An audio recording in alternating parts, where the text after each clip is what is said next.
So here we are having a chat about the core of really everything we're offering, which is the inside out technology. And hopefully you're going to illuminate what we each think about that. So Thank you. For me, inside out is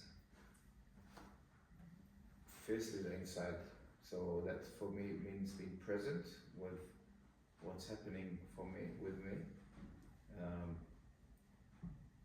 and at the same time being present for what's happening outside, people around me, the environment. And for me, being present is also quite closely aligned with being centered, being in my center, having the tools to recognize when I'm off center, and the tools to come back to center.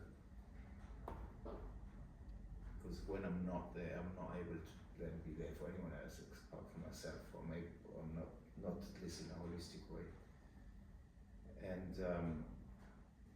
the other element there is personal responsibility.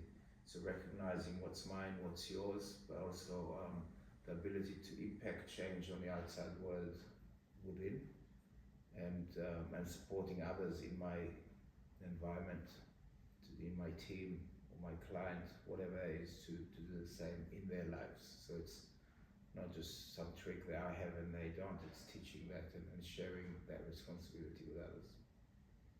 That's the essence for me. Roland, would you like to bring your version of what's inside out?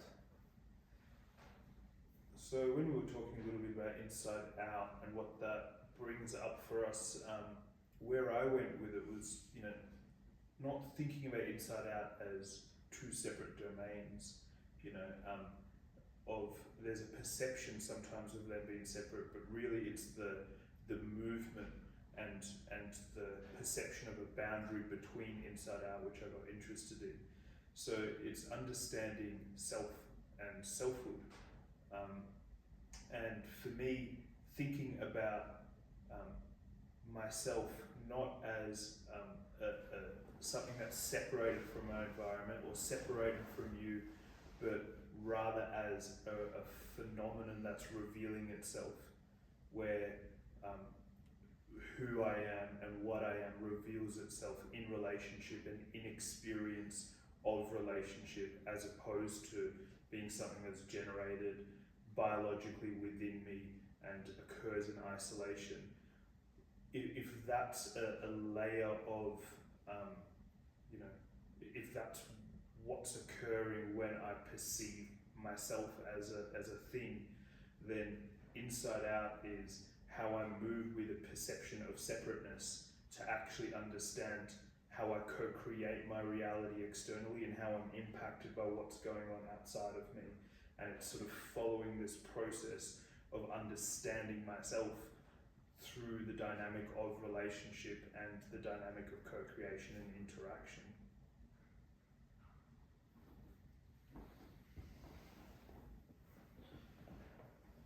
Thanks, Omar. When the question was posed to us by us, there we go, inside out.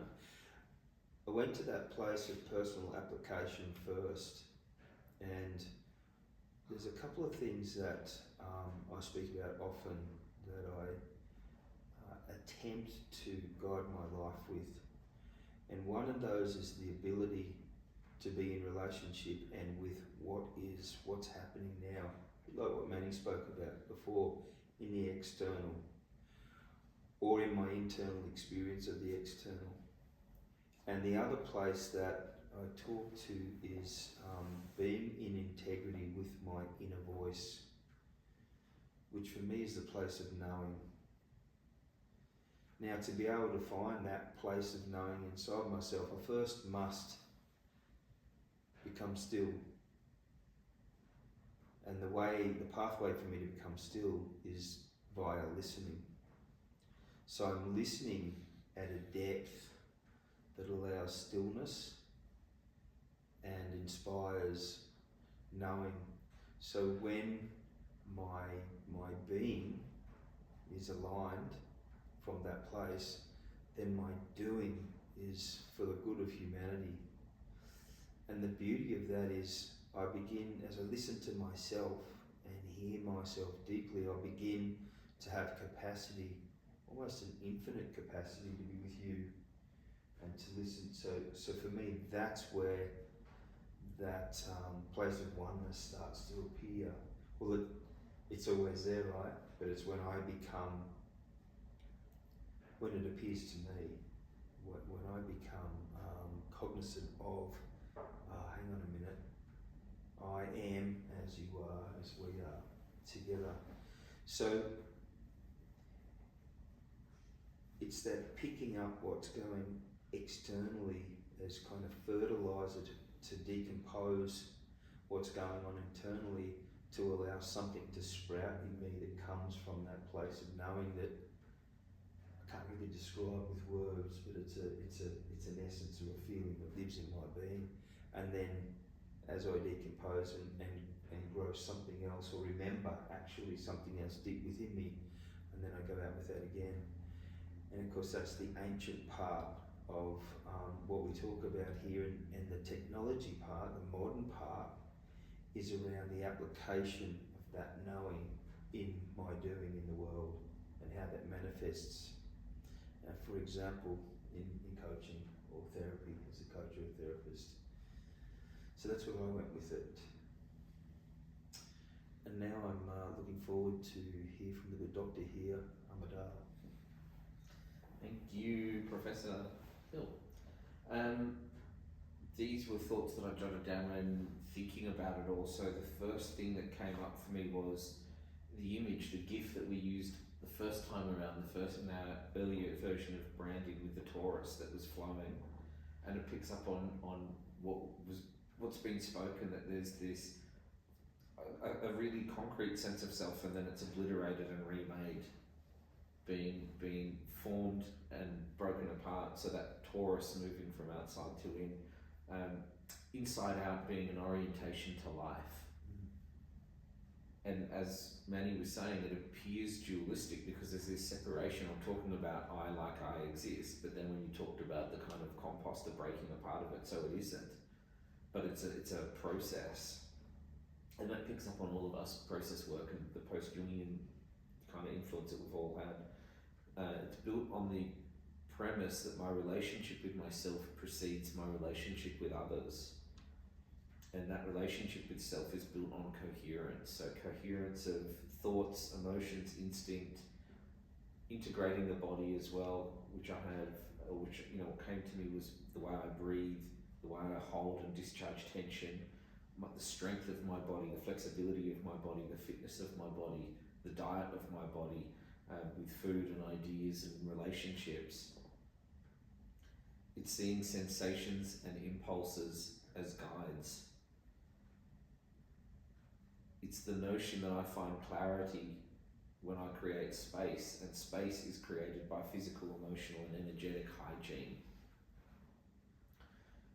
Underneath it is a sense of radical personal responsibility. And so then when I was thinking about where that came from, I thought about the work that we've all done together around our foundational workshop series, like the building blocks were in there, where we talked about the drama triangle or the 5 agreements, or taking 100% responsibility 100% of the time, doing good boundaries, forming authentic relationships, being willing to be held accountable for what I say, having a sense of integrity, being values and purpose driven, cultivating a sense of leadership, whatever that means. And we've spoken previously in this face-to-face about what that is.